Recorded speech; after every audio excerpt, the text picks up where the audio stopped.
এই যে এখন হাদিসটা আপনাদের সামনে বর্ণনা করলাম, এই হাদিসের মধ্যে ইরশাদ করতেছে কোন এক ব্যক্তি আব্বাস রাদিয়াল্লাহু তাআলা আনহুকে জিজ্ঞেস করেন, কোন ব্যক্তি যদি সারা রাত নামাজ পড়লো, সারা দিন রোজা রাখতো, সারা দিন রোজা রাখছে, সারা দিন সারা রাত ইবাদত করলো, আল্লাহ তাআলার ইবাদতের মধ্যে সারা রাত কাটাইয়া দিল, এরপরে জুমার নামাজ পড়লো না, তার ব্যাপারে রাসূল করিম সাল্লাল্লাহু আলাইহি ওয়াসাল্লাম কি বলেছেন?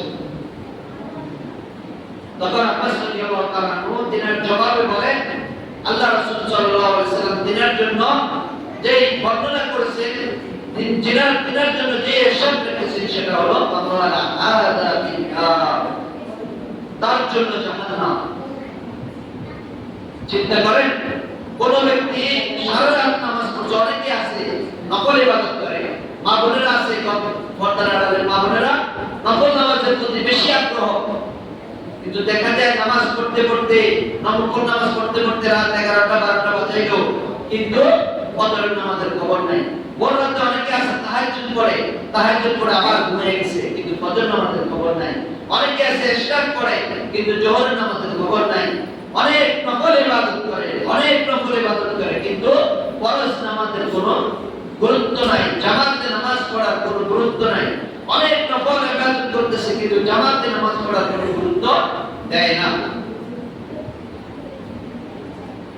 ও দুনিয়ার মুসলমান, আল্লাহ রাসূল সাল্লাল্লাহু আলাইহি ওয়াসাল্লাম আরেকটা হাদিসের মধ্যে বিষয় বলতেছেন, আল্লাহ রাসূল সাল্লাল্লাহু আলাইহি ওয়াসাল্লাম যারা জামাতে নামাজ পড়ে না তাদের ব্যাপারে আল্লাহ রাসূল সাল্লাল্লাহু আলাইহি ওয়াসাল্লাম বলে, আমার মনে চাই কিছু যুবককে আমি নির্দেশ করি, যারা নামাজ পড়ে না, জামাতে হাজির হয় না, মসজিদে আসে না,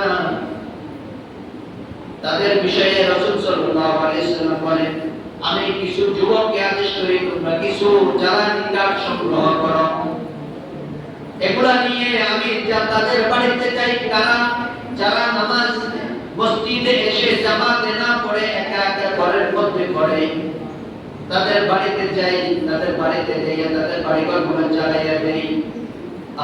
মায়ার নবী সিজদার মধ্যে কাটাইয়া দিতেন, দিনকে দিন, রাতকে রাত, এভাবে কাটাইয়া দিতেন। উম্মতের মায়া, ইয়া উম্মতি করে কান্নাকাটি করতেন।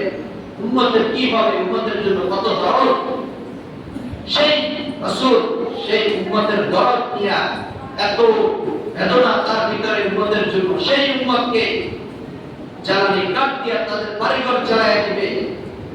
কত বড় দুঃখের কথা বলেছেন। শুধু জামাতের কথা বলতেছেন, নামাজ পড়ে নাই এটার কথা বলতেছেন না, বলতেছেন যারা নামাজ পড়ে কিন্তু জামাতে পড়ে না তাদেরকে হুকুম দিচ্ছেন। এবার যারা নামাজ পড়ে না তাদের বিষয় কি হবে? তাদের